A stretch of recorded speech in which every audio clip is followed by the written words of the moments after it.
फिर इंडिया को चौथी बार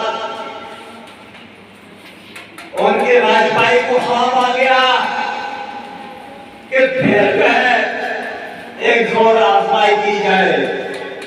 अल्हम्दुलिल्लाह सुम्मा अल्हम्दुलिल्लाह, ये खादिम, ये आपका उस्ताद, मैं खुद 2002 की जंग में शरीक था।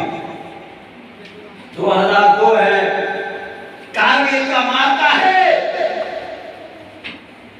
दोनों तरफ अफवाज लगी हुई है, तोपों और गनों की बारिश हो रही है, ऐसे गोलियों की बुछारें हो रही है। आज का दिन 2002 कारगिल का मार्का है और हमारी अफवाज पाकिस्तान ने उनकी तमाम अफवाज को नगे में ले रखा है। यूं हमारे शहीद ऊपर खड़े हुए हैं और वो जीता ऐसे हमारे पहिए में आए हुए हैं। अब वो हमसे जान छुड़ाने की कोशिश कर रहे हैं, लेकिन हमारे मुजाहिदीन उनको कहते हैं कि अब तो तुम्हें नजरें झुकानी ही पड़ेगी। अब 2002 में उन्होंने एयर अटैक करने की कोशिश की।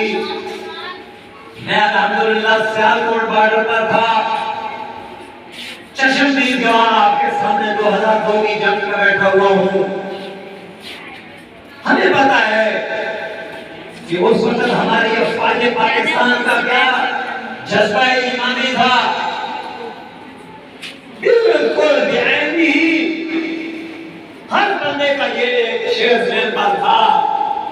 मैंने अपने घर में लेटर लिखा,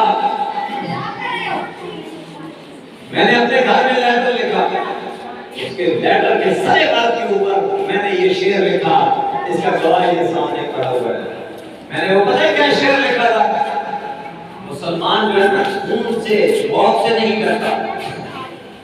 उस वक्त चिट्ठियां लिखते हुए मैंने लेटर लिखा, तो मैंने उस लेटर के ऊपर लिखा,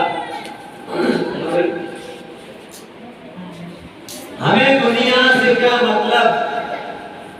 ये मैं शेर लिख रहा हूं, अपने हाथ के ऊपर चिट्ठी लिख रहा हूं।